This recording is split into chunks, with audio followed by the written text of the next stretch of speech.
Hey there, film fans. Dave, what the fuck was that? That was 80 Dave. for Brady. That was the 80 for Brady intro where we're talking about 80 for Brady. Dave, Do you want to talk about 80 for Brady? Well, I mean, Mark from the Matt and Mark movie show, Matt from the Matt and Mark movie show was so adamant in our Instagram. I felt like that we should just go and see this movie. Did you not go and see this movie? hey Matt. Hey my Matt. mom saw it. Matt. Your mom saw it. She did. She thought it was funny. My mom took my grandma. They're both I from bet it Connecticut. is funny. I bet said- it is funny I said, what for is your it? She mom said, and your it's- grandma. It was hilarious. I bet it is funny. No, I Genuine. bet it's to be honest, you know very what? entertaining. You know what? No, I can't do it. I can't do it. I can't talk about this movie. No. We're going to start this again. It's. I'm sure What are it's. we really talking about? I'm sure it's great. I'm sure it works for some people. Yeah, I'm no, sure. no, I'm not. I didn't want to listen to that. I'm starting this again.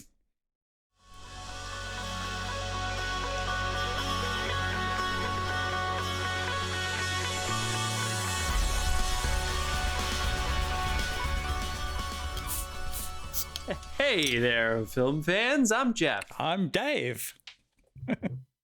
And I'm John, and welcome back to The Love of Cinema, a pod in which we'll challenge one another to discuss the movies. The movies. Both new and old with a strictly positive critical eye. That's right. Movies. We keep it positive here, people, so that we avoid lazy negativity. We don't want to be negative just for the sake of being negative. So anytime we say something negative, you're going to hear this sound. That sound mean, John, you keep trying to do the bottle open and you get too antsy. So what are you doing? He's like fingering his bottle. Guys, you got to watch it on YouTube. You know, it has the aluminum stuff. I'm just peeling it down a little bit, you know? Yeah. Anyway, we drank. We really drank on this look up what that's a podcast. sign for. We drink when we say something negative. That's the moral of the story. Dave? Yeah, that is the great start. We're off to a great start. We've started the show twice. You know what, guys? Present your shots. We're gonna talk about a movie that answers the question: does size matter?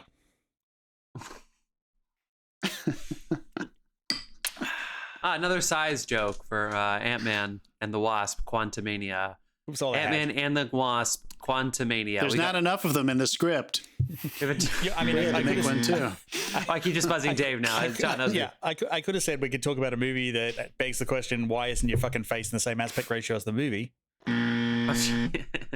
Wait, can we say before? So we're positive. So that's part of the gag is that we have to try to keep it positive. And if we say some shit, we're gonna buzz ourselves. We're gonna drink, but we really don't want to be petty. We want to try to praise the movie. This movie is a 47% tomato meter, which it probably deserves, but it has an 84% audience score. 84%. Get him. All right, so there you go. And you know what? I do not fault this movie for not giving themselves any type of a backdoor into what this movie was going to be. So they just had to pluck some plot out of their ass that had nothing to do. Anyway, I don't fault them for that because you never. I don't know. I'm kind of tired of all the movies trying to tie together. So in a weird way, I'm glad they took their shot. We'll talk more about it in a second if you want to talk about Ant-Man and the Wasp. Oh boy, are Jesus you in for Christ, a John. shocker if you don't think this ties into stuff? Oh yeah. Tell me all about fucking Phase 5 and how it segues between 4 and 6 and all the things that I can expect. Phase 4 doesn't exist. That is usually what 5 does. The Bobs, Feige, whatever the fuck they're up to. Paul Rudd. I just can't believe I can't believe Michelle Pfeiffer and Michael Douglas are like, yeah, we'll keep making more of these. It's like, guys, let's go. Some actors have got to act. Dude, you Evangeline, Lilly, let's go. $7 million in their hand. Come on. Jeff, if I offer you $10 million and you say no, this is different. This is different. Yeah. Do you have any idea what the value of my insurance policy is for my home? You say, give me $7 million. It's a little different than Michael Douglas, right? Fucking Wall Street. I love you in Wall Street. What other offers are they getting?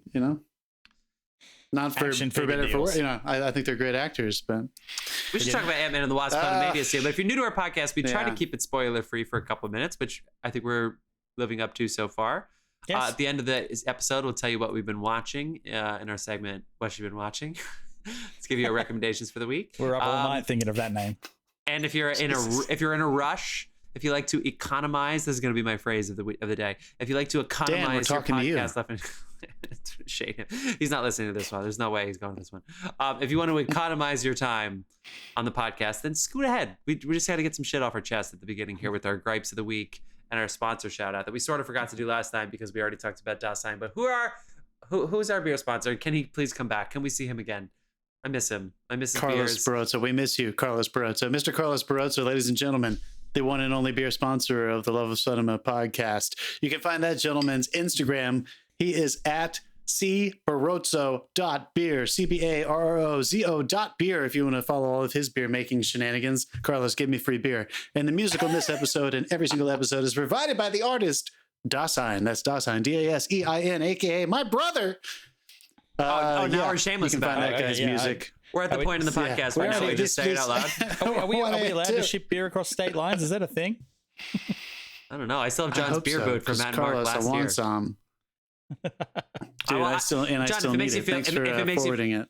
If it makes you feel better, John, I want Carlos's beer too, and I live down the street. So actually, Dave. Well, anyway, it doesn't matter. Carlos, you're the best. Although you don't need to promote like Stella. He'll like pour Stella and be like new beer, and it's like nah. Actually, anyway. it's a Lef. No, not you. I'm blonde. It's all about you. No, I'm talking about Carlos. And his posting on his Instagram handle. Dave, I'm gonna ask you to do the setup when we get to it, but let's get through our gripes of the week. So this is where we just gripe about shit that has nothing to do with anything, or maybe it does. But we got to get through it, people. We got to get the shit off our chest. This is the only time per week we get to hang out like this, so we got to say our thoughts. And then after this, we'll get into our conversation about Ant-Man and the Wasp, Quantumania. Dave, you got a gripe? A little bit. Okay. I follow a guy on Twitter called Todd Vaziri. He's one of the few people still left on Twitter. He works in the effects. He worked on, I think he worked on this film actually, in visual effects. But he brought something to my attention this week that I was like, yeah, fuck those guys. Basically, people have started criticizing color in film, especially between old film and new film, and saying how shitty the new stuff is. But they get a screenshot of the film and alter it in like photos or some shit and make the color look shitty and then put it side by side and go, look how shit modern film is. Wow. It's like everyone in the industry knows what you're doing and you look stupid. Stop it. This one cuts deep. Cuts deep for Dave. We know what you're doing. I see right through you, motherfuckers. Yeah, fuck those guys. Fuck those guys. Yeah, you just, attention-seeking God, whores. I'm a little drunk, you guys. Jeff, I'm gonna pass, dude. Do you have a gripe for this week? I'm still upset about AI chatbots, but I've already ranted. So. Oh yeah. John's not a big fan of the Chat GPT. Yeah, he's. I can't get past it. At least they didn't call it Cyberdyne Systems. How risky do I want to be? Go full risk. As risky as possible. We're a little drunk and we're talking about Ant-Man. Let's get canceled tonight. I think I could, because I work for like schools. I think I can say this in a way that is pro.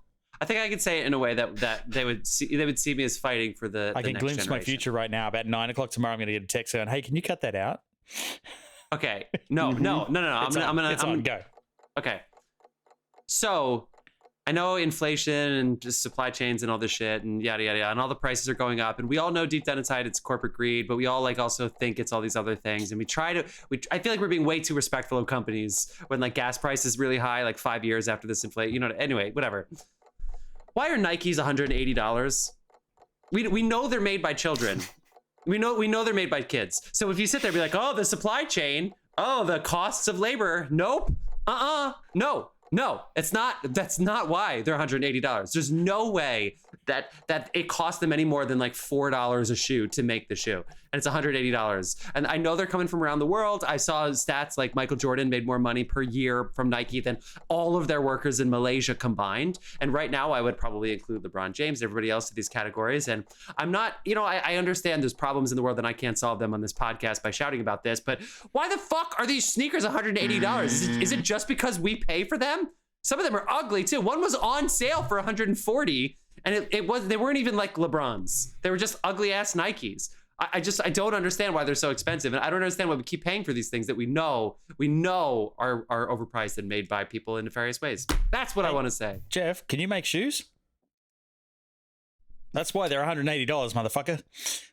There's a lot of other shoe brands. I know, but no, it's bullshit. Yeah, it is. At least $180, right? Yeah.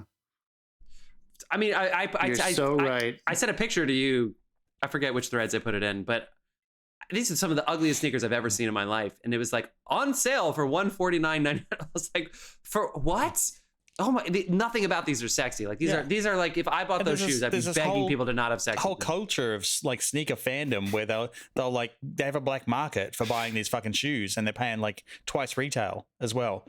I wish there was like a Chinatown equivalent where you could just go and get like the same shoe for less because there's like a because it's the price that it's supposed to be.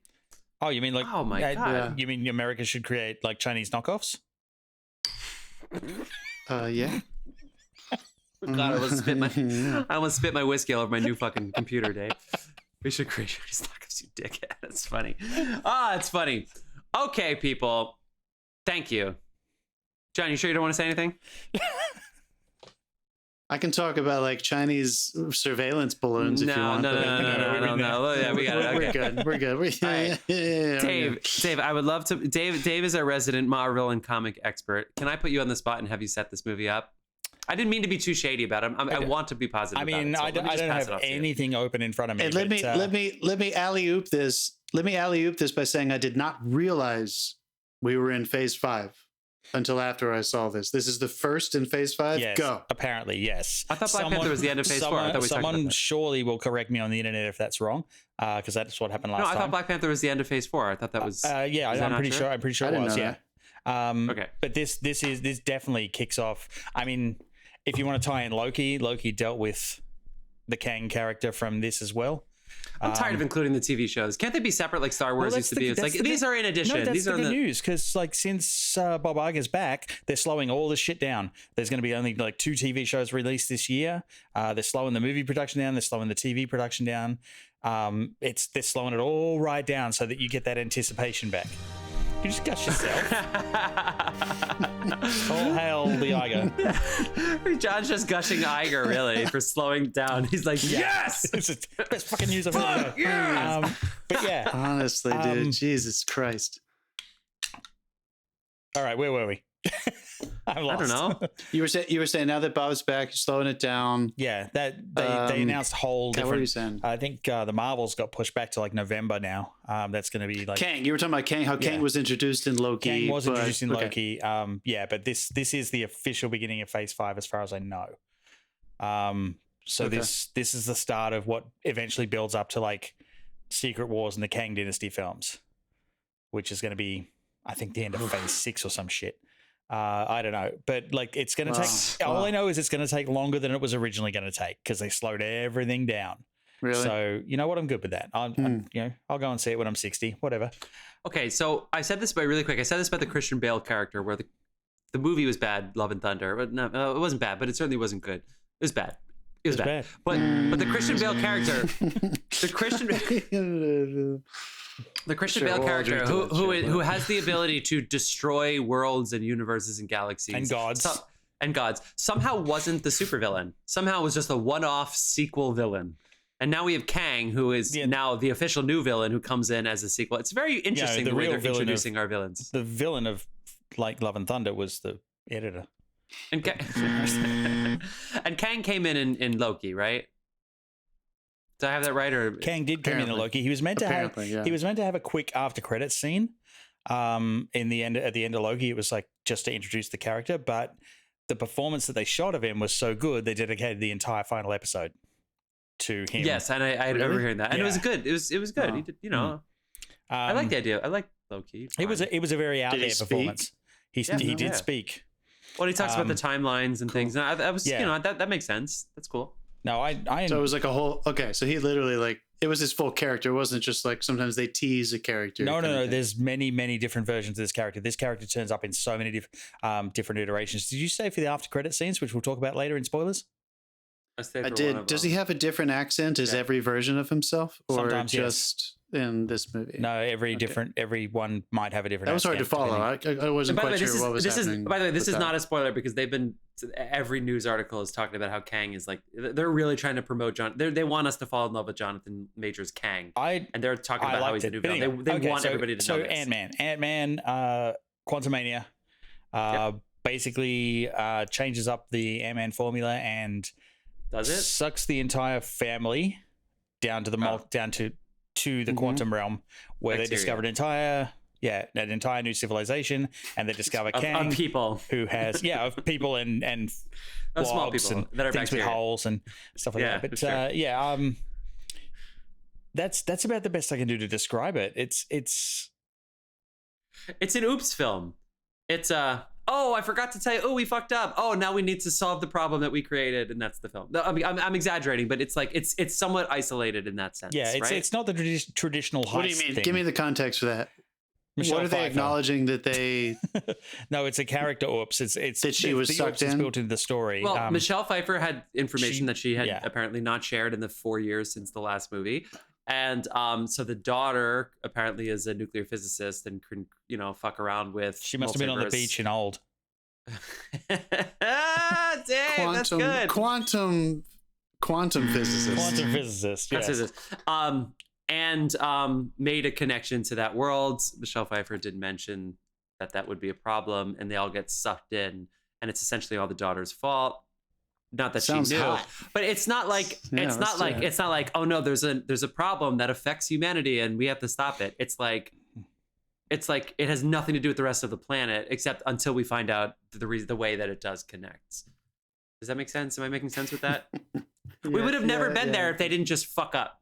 Like Yeah. they didn't intentionally go there. Yeah. They just they were lack of communication led to getting slurped They in. Jurassic Park themselves. They were so busy dealing with the idea that they didn't stop to think if they should.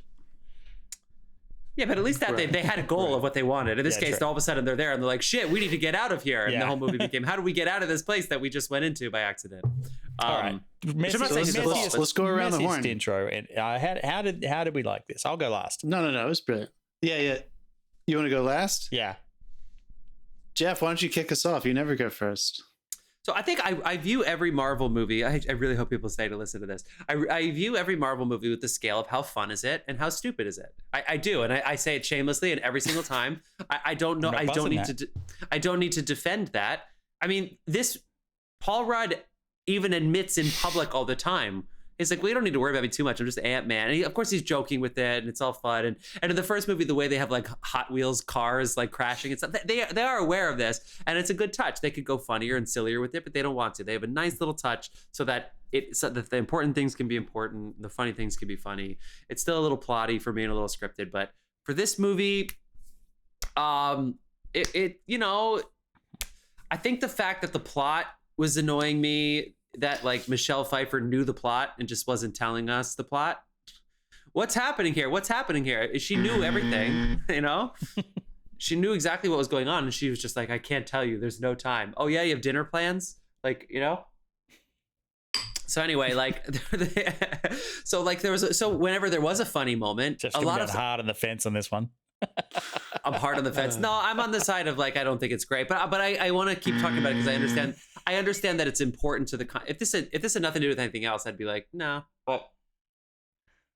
but I mean, okay, the daughter they made a suit for her, so that apparently means that she's been taking Taekwondo lessons for 15 years and she's a nuclear physicist. Like all these things, we just get used to these with Marvel. So my expectations are lowered, which has been the lesson that I've learned from the last like 10 of these, and because of that, I was totally fine with the movie. Nothing about it was hilarious to me.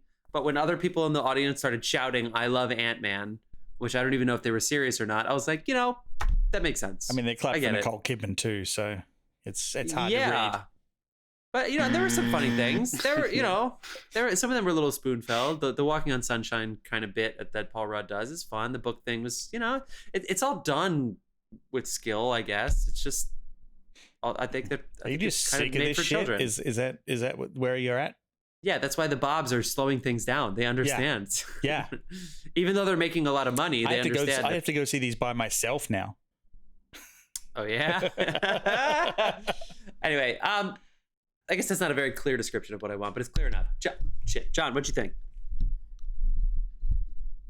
I think that just like in real life, sure. Is this Minority Just Report? like in real life, you're buzzed for the future. You know how quantum mechanics doesn't actually matter to classical physics? Like it's not theoretical. There are mechanics to it, but it happens on such a small scale. There is a line between that magical line that Einstein talked about, where quantum mechanics cross over into classical physics, where there are things that are actually observable, measurable. They're not based on probability. And therefore, the people that spend their time in quantum mechanics, it matters to them and it doesn't really matter to anybody else. That's this film. If you want to be a part of the... Yeah. Okay. I know you have multiple doctors in your family, but what the fuck are you talking?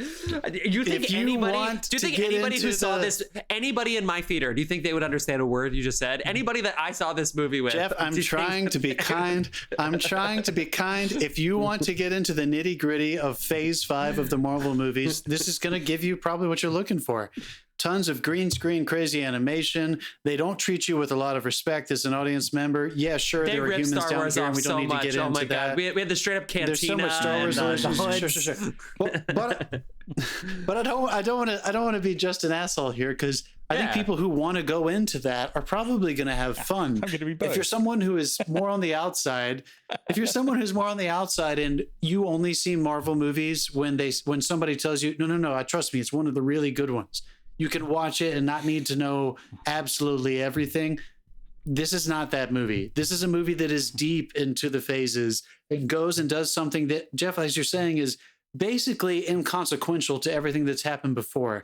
I hear you, Dave, that character, I know he probably will have an enormous effect because of his ability to cross over into different timelines. Dave. No, but you explained how we were introduced to Kang. Yeah. And I understand this movie teaches you that he can exist in these different timelines and dimensions. I know he's going to have consequence. But in the vacuum of this movie, Ant-Man and the Wasp, Quantumania, the movie doesn't matter. Jesus. And just like quantum physics, in a very real sense, it doesn't really matter. So if you just want to go have fun and watch a Marvel movie, go enjoy yourself. The special effects are great. Paul Rudd's funny. What the fuck is going on? We're just back and forth, one or the other. Buzz, gush. Paul Rudd's funny. He's charming. Evangeline Lilly's good. You know, you get to see. Also, Jesus Christ, what are their names? You get to see Michael Douglas and Michelle Pfeiffer. Guys, everybody's a comedy charming. legend gets eaten by a squid. I mean, it's amazing. The best part of this movie is Bill Murray's little cameo action. Really? There.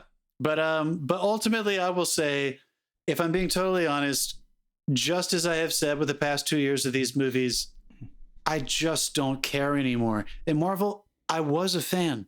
I'm waiting for you to get me back and to make me care.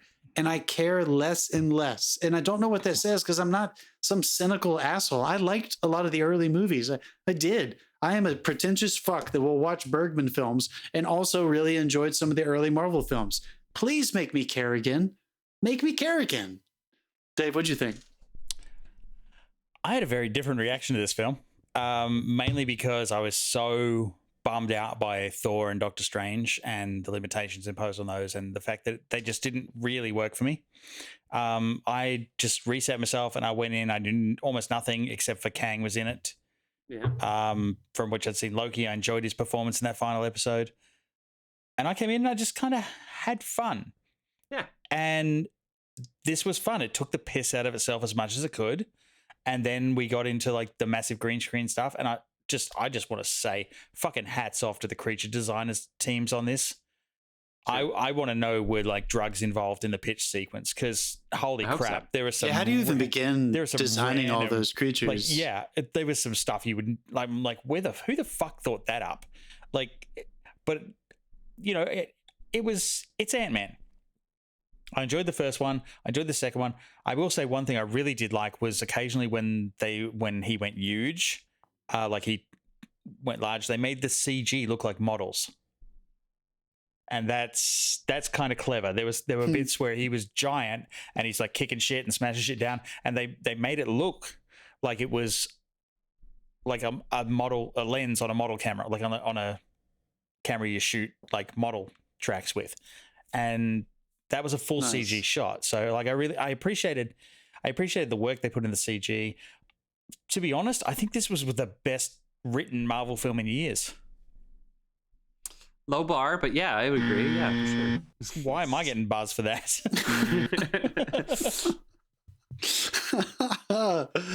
Guys, better than Morbius. I mean, Well, we well, had a anyway, horror, we had a horror year definitely. last year. But how so? Tell me what you loved about the script. And I don't disagree. I'm just curious. Well, it was just Yeah. it eased you in with some comedy, and then it got like it brought in it kind of went.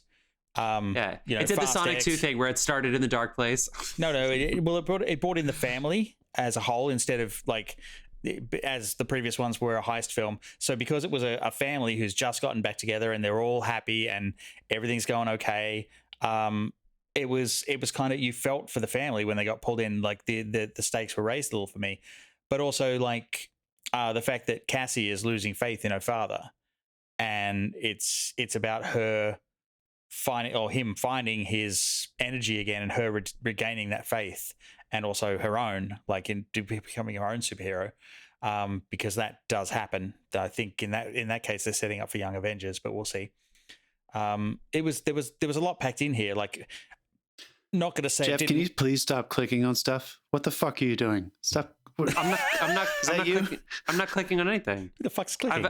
Somebody's fucking clicking on something. It's driving me nuts. Dave is he's spilling his soul to us about this fucking movie, and I keep hearing somebody fucking click on something. I have a touchpad. It's probably my own fucking computer trying Stop to mute me. Dave, what were you saying? Dave, continue. No, I was just saying this. I felt like this had a lot of heart, to be honest, and also, I mean, I feel bad for the actress that they kicked out for Cassie, because it was a different actress in. Oh shit! Did that happen? I didn't know that. They recast her.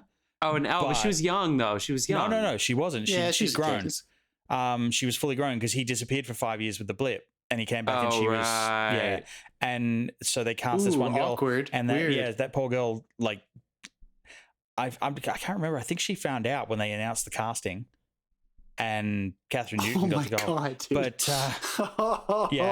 But her agents had to have been decent enough to tell her. Like, shitty, but also I'm a huge fan of Catherine Newton. I like a lot of the stuff she's done. She's a fantastic golfer. Really? Yeah. Is she? Back then up. She was a 2 handicap. No, she was trying to walk on to USC, I think, or UCLA, and then she ended up getting acting work. But she goes to like celebrity golfing tournaments and stuff. Yeah, she's like is legit good celebrity golfer. Like, she plays in celebrity golf tournaments. Yeah, Huh. Catherine Newton. No, I'm a huge fan of a lot of stuff she did. So like when she was casting this, I was like, go on. Like, I feel for the other girl, but I feel like this was a really, like, she owned this. I like the arc on the Cassie character. Yeah, I'm ranting, but yeah.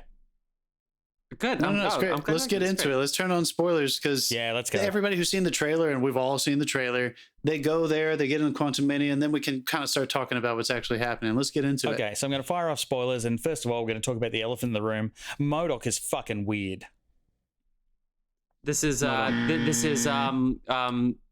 Strong. No, Mark Strong. What the fuck's his name?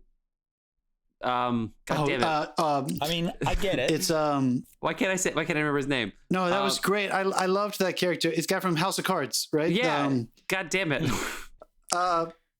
Dude, why can't we think of his name? I'm going there. I'm getting there. Don't worry. He's not a top bill. Type it out. Type. Fuck is his name? Give me a second. Mark Stroll. Corey Stoll. Corey Stoll. There we go. Jesus fucking Jeff, Christ. you want to be in. We got there. Thanks.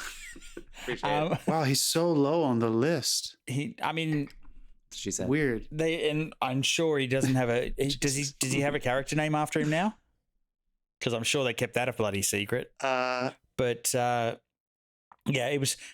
Because you're right, dude. He's not on the list. I've seen a couple of iterations of MODOK done now. This was one of the weirder ones, and at first it kind of threw me. They're saying that he is on IMDb. They literally have him listed as Darren. There are 2 separate lists. The rest of cast list, separate list, and he is down at the very second from the bottom as MODOK (parentheses uncredited). Oh. What the fuck? Wow, it's a big part of this movie. He's a big, funny supporting role. Do you get paid more to be uncredited? I don't know. I don't know, but hats off. I liked what they did with that character. It was funny. See, that was the one thing that didn't sit well with me. So like, why didn't you like that character? Yeah, because I think you're always going to have more context for these things than me. Don't get me wrong. I liked him. I love the interaction between him and Catherine Newton, between him and Cassie, because he terrorized her as a child, and now she has the power to fight back. And then she just stops and she's like, "Darren, don't be a dick." And that was one of my favorite. It's never too late to stop being a dick. And then apparently just he immediately in the movie. I know, but then he turns on a dime, and it's like, But like, there was that brief thing. It's like, what do I do? I'm already a dick. That was fun. Yeah. But yeah, I think he could have just left. I don't think he needed to come back and be a hero. But I feel like there was an extra scene in there somewhere that they kind of chopped out for time. But yeah, maybe. I mean, he would have been a good one to hang around. But he at first, the look of him was just weird, because I've just finished playing the Avengers game that they released on PlayStation, and the version of MODOK in that is amazing.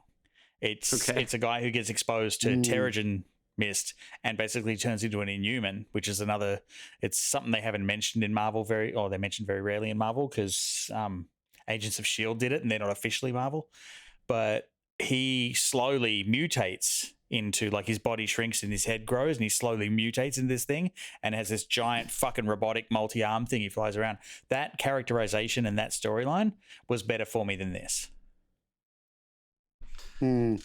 Yeah, maybe one of the impediments of this film was that from the very beginning, clearly in the way they designed it, and certainly the way it watched, was that nobody takes Ant-Man seriously. He knows it's kind of a joke, and he's kind of laughing about it.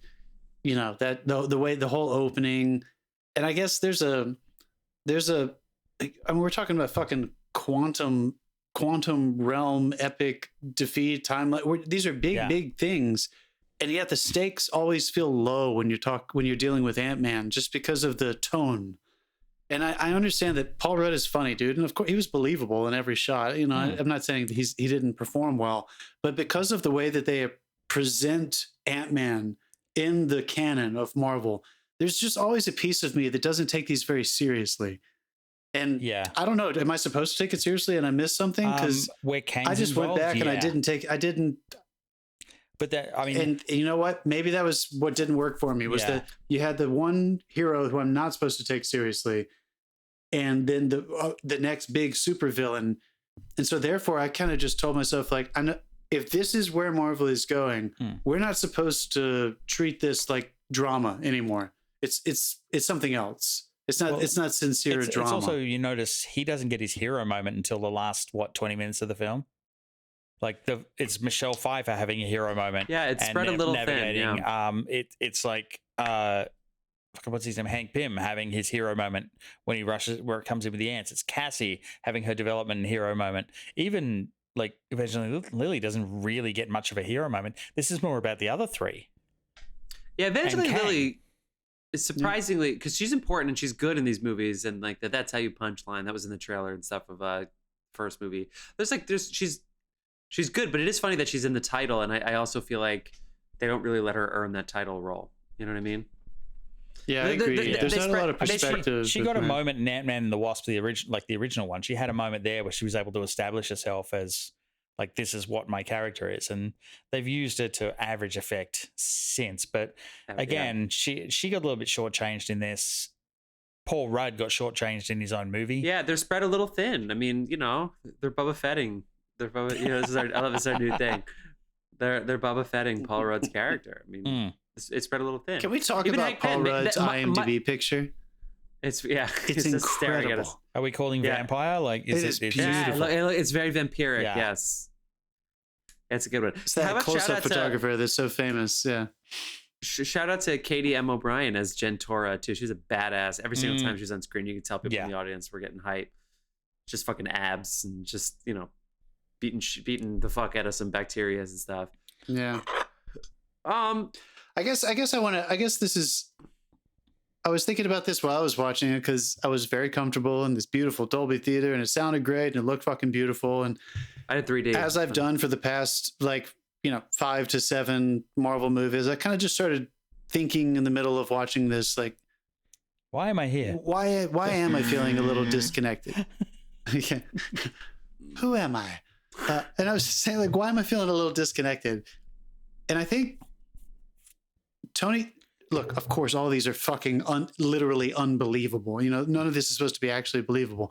But when it introduced, you know, at the very beginning with people like Tony Stark turning into Iron Man and Captain America, there was something that was so grounded in my world, our world, like this current reality.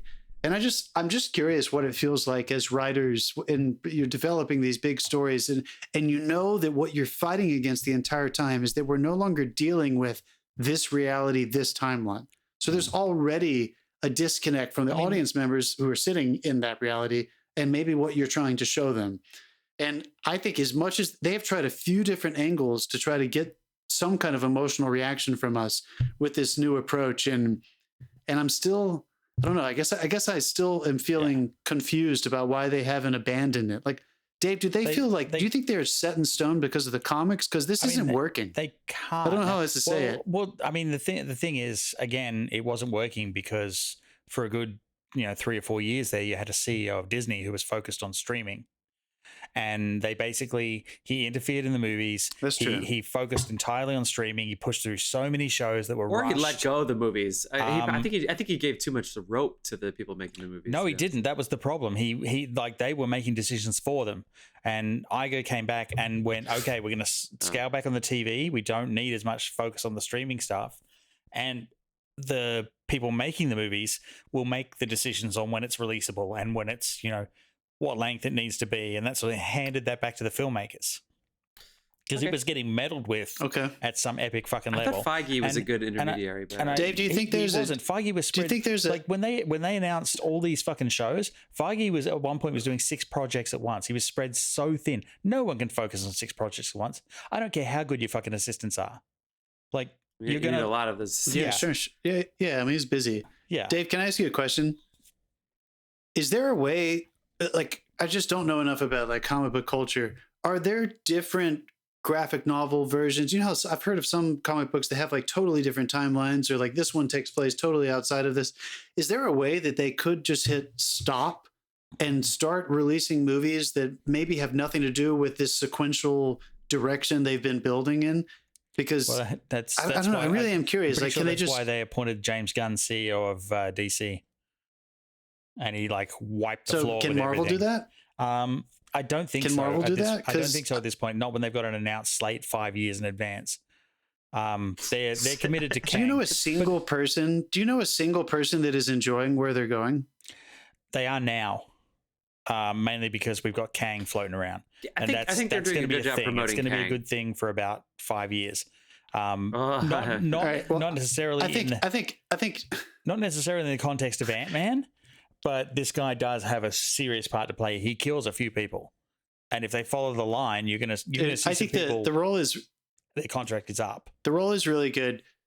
The character, I understand why that would be a really intense character. I'm just gonna say it technically. I think Jonathan Majors is a very, very, very talented actor. I don't know what accent. It was so distracting to me. So I'm not making a claim on anything about his talent. That entirely. Jeff, back me up here, dude. What accent was that, dude? That was all over the place. He was doing some kind of standard American, but it started to get some forward placement that was bordering on British, but he was doing inflections that were neither. So yeah, I know what you mean. It didn't really bother me necessarily, but for me, it was just getting into one beat where the accent became the character a little bit, where he was playing this complacency and placidness. But I think it started making me think about it. He's playing a long game. I don't know. Yeah, I didn't notice that at all. I wasn't paying attention. Kind of made me. I guess. I don't know. I was just like, "Oh fuck!" Are you serious? You didn't notice that at all?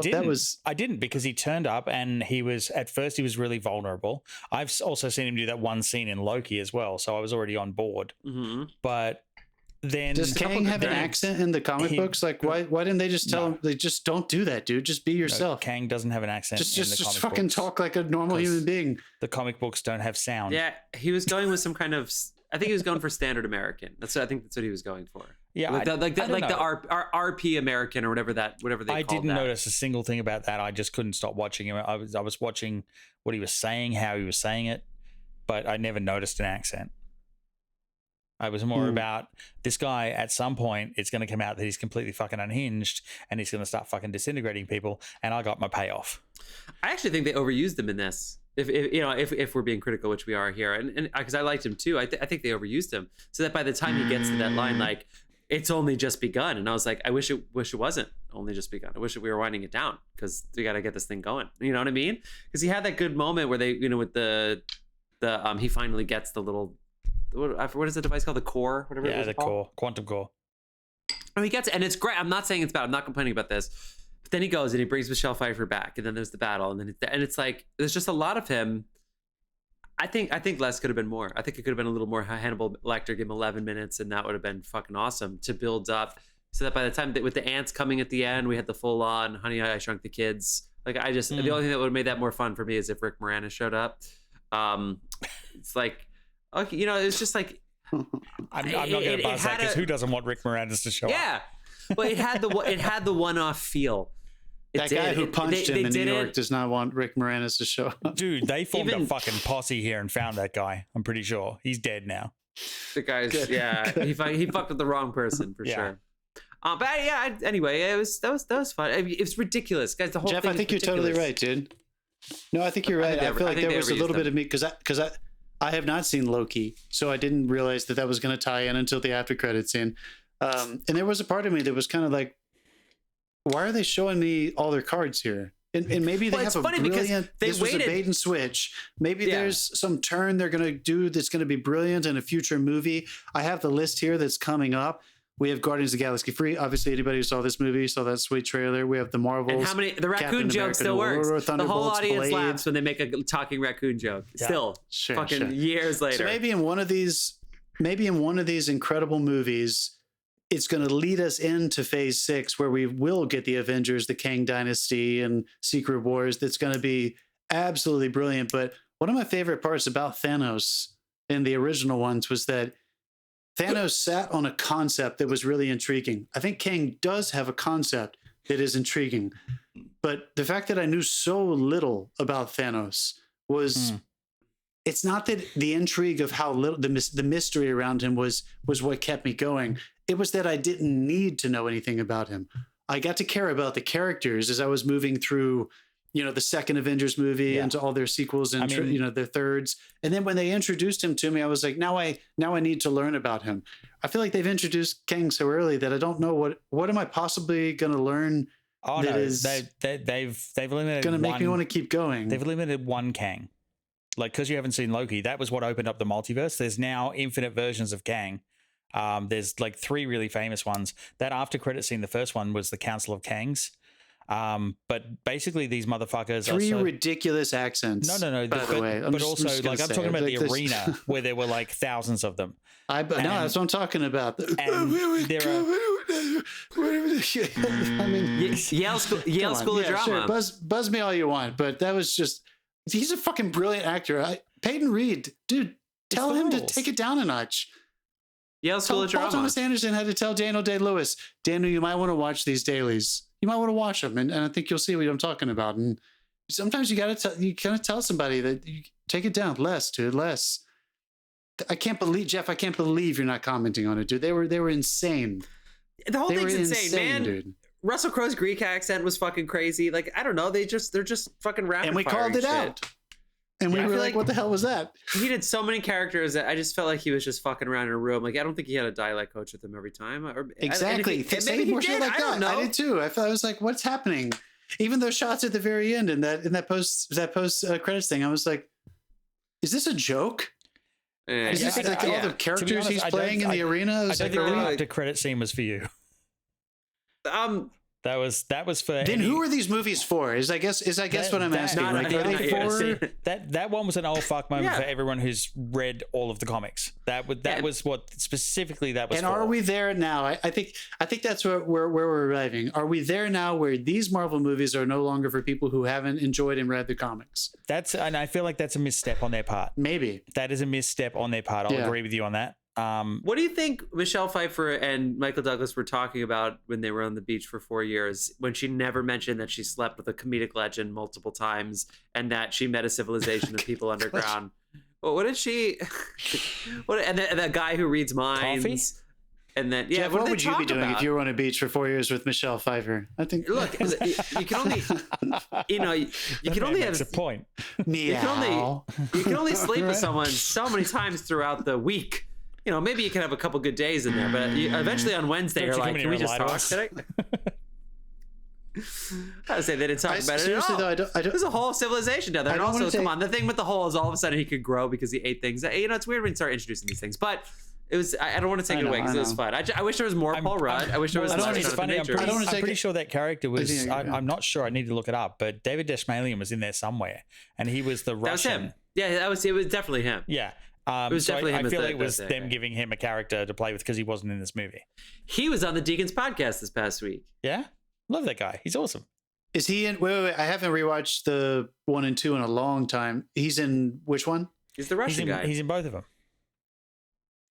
He's like Michael. He's in Michael Pena's crew. It's Michael Pena and then his two sort of associates. Wow, I don't remember that. I don't remember them at all. I need to watch it.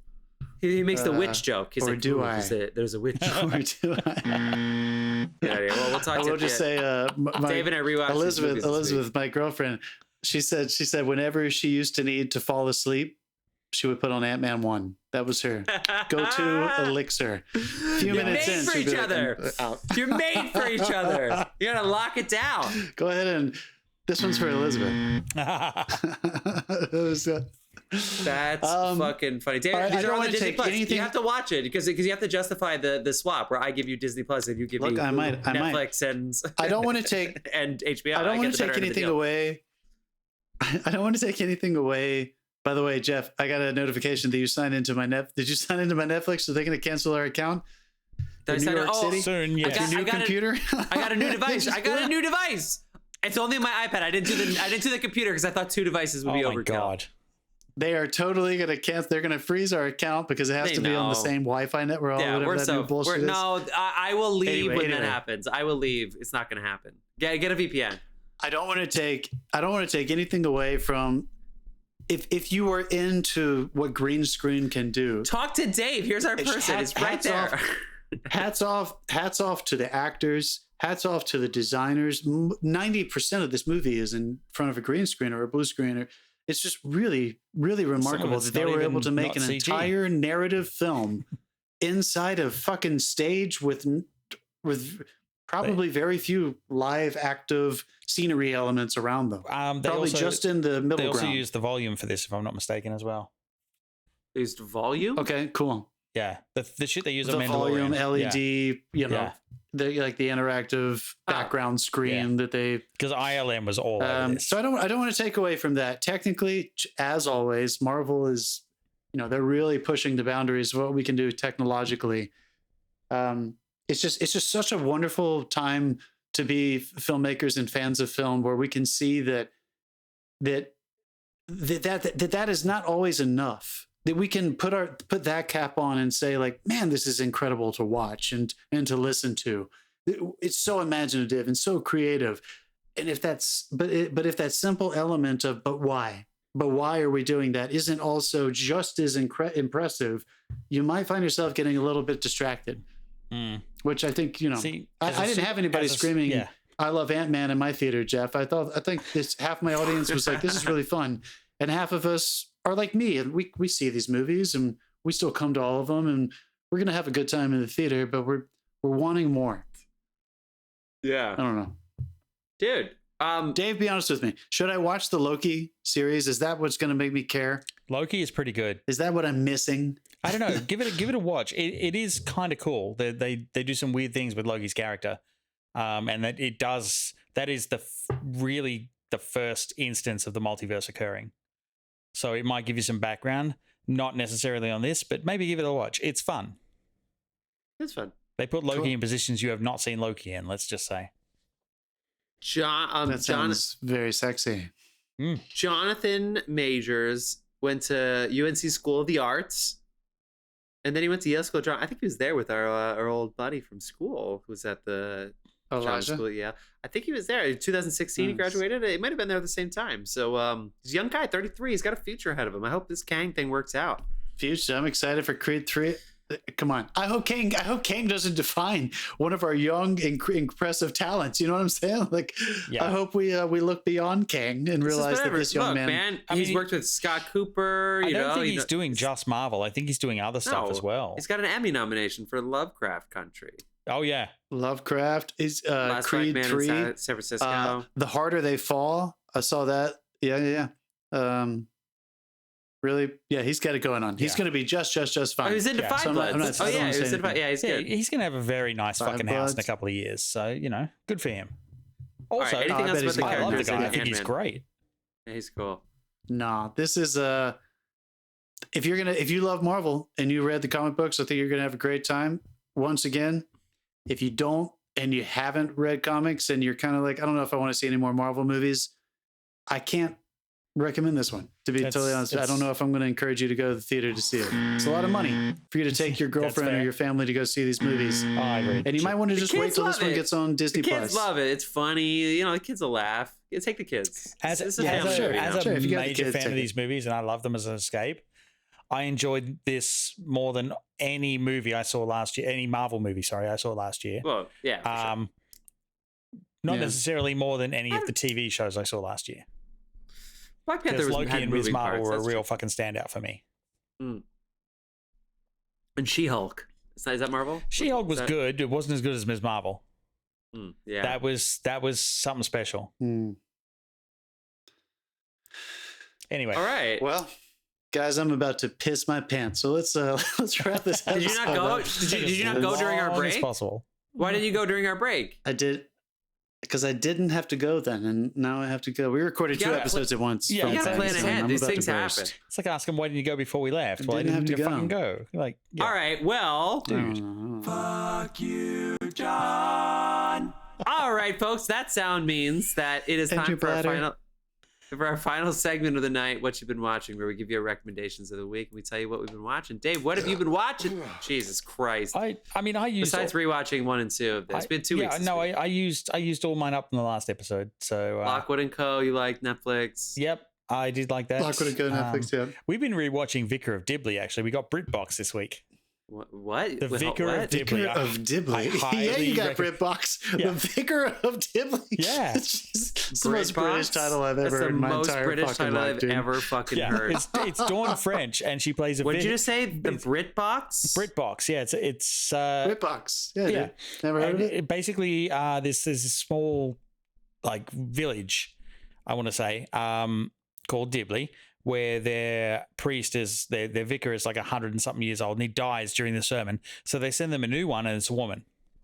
And you can imagine they don't react too well from that point on. And yeah, it's Dawn French playing the vicar. It's pretty cool. Wait, what is it called? The BritBox of Dibley? Vicar of Dibley. Fucking hell, Jeff. It's on BritBox. That's the name of the fucking Jesus Christ. All right, I'm going. Don't shame me as if I have any idea what the fuck this is. It's from 1990. Oh no, you watched the new one. John, don't disconnect. It'll fuck up everything. Did you wait? Richard Armitage or the original one? What? There's a Richard Armitage, a Hugh Bonneville one from 2021, and there's also a 1994 one. Oh no, it's all the same. Which one did you watch? I'm watching all of it. It's all the one series. Oh. Yeah. All right. Cool. They just kept going up until last year. Okay, Jesus Christ!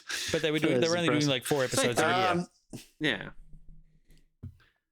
All right, I saw a movie that's going to be. I got an early screening of a movie that's going to be coming out in a couple weeks called Linoleum, starring Jim Gaffigan, Ray Seahorn from Better Call Saul.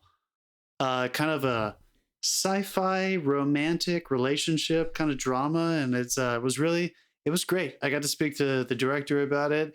It was really cool. I hope that maybe we'll get a chance to talk about it on the podcast. It's going to be hitting theaters, I think, next week or the following Friday. So I definitely recommend it. I really enjoy this independent film, but I think it's worth seeing, and I think people are going to enjoy watching it. Linoleum. How about you, Jeff? Linoleum. Cool. So I mentioned rewatching 1 and 2 of the Ant-Man series. I also watched that whole golf show. That's right. I fucking watched it. That's it. I did. Nice. I don't care. When does the F1 series drop? 25th. You got another 5 days. Damn it. All right, we're so close. Yeah. Fuck golf yeah. Golf is not as good. This is full swing or whatever. I watched episode 1 of Picard as well. Of Picard? Nice. Nice. Season 3 is so next gen. You want to watch it, John? It's so next gen. Sweet. Yeah. Sweet. I love it. Fuck. I swear I watched other things. I'd never seen this before. That's right. I'd never seen Hot Shots Part 2. Oh my God. So Dude, I watched Hot Shots Part 1 like a couple weeks ago. Oh, that's so oh good. my God. That's why it was recommended to me, because they probably thought I was the same person, but I'm not. Yeah. We're across They were the like, country. keep going. Maybe we'll so break funny. the algorithm. Maybe they'll say maybe it is the same person because he watched out Part 1 and then Part 2. Dude, so I watched that. It was Bridges really funny. is so funny. It's so funny in that Yeah. one, dude. It's God, really it's funny. funny. It's a really funny movie. Who are they? She's CIA and he's an extra. Oh, yeah. It's just it's so funny. Hot Shots Part 2.